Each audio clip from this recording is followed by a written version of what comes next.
বাংলাদেশের কাছে পাত্তাই পেল না পাকিস্তান। চলুন বিস্তারিত জেনে আসি পুরো ভিডিওতে। মিরপুরের চেনা কন্ডিশনে ফিরে যেন নিজেদের হারানোর আত্মবিশ্বাস খুঁজে পেয়েছে বাংলাদেশ।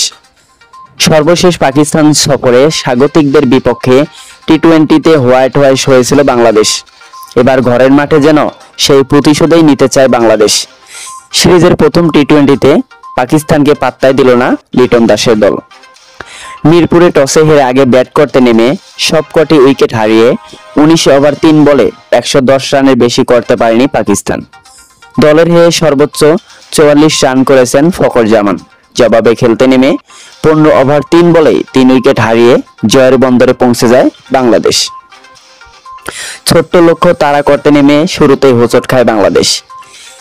ইনিংসের প্রথম ওভারে সাজঘরে ফেরেন তানজিদ তামিম। ইনফর্মে এই ওপেনার 4 বল খেলে 1 রানে বেশি করতে পারেননি। 3-এ নেমে ব্যর্থ লিটন দাস। বাংলাদেশের অধিনায়কও করেছেন 1 রান। 7 রানে 2 উইকেট হারিয়ে বেশ বিপাকে পড়েছিল বাংলাদেশ। তবে তৃতীয় উইকেটের জুটিতে সেই বিপদ সামাল দেন পারভেজ হোসেন ইমন ও তৌহিদ হৃদয়। এই দুজনের 73 রানের জুটিতে ম্যাচের নিয়ন্ত্রণ নেয় বাংলাদেশ। 37 বলে 36 রান করেছেন তৌহিদ হৃদয়ে তিত হয়ে ফিরলেও ব্যক্তিগত 50 তুলে নেন ইমন। মাত্র 34 বলে মাইলফলক ছুঁয়েছেন তিনি। শেষ পর্যন্ত 39 বলে অপরাজিত 65 এসেছে এই ওপেনারের ব্যাট থেকে। এছাড়াও অপরাজিত 15 রান করেছেন জাকের আলী। আর সেই সুবাদে 7 উইকেটে জিতে যায় বাংলাদেশ।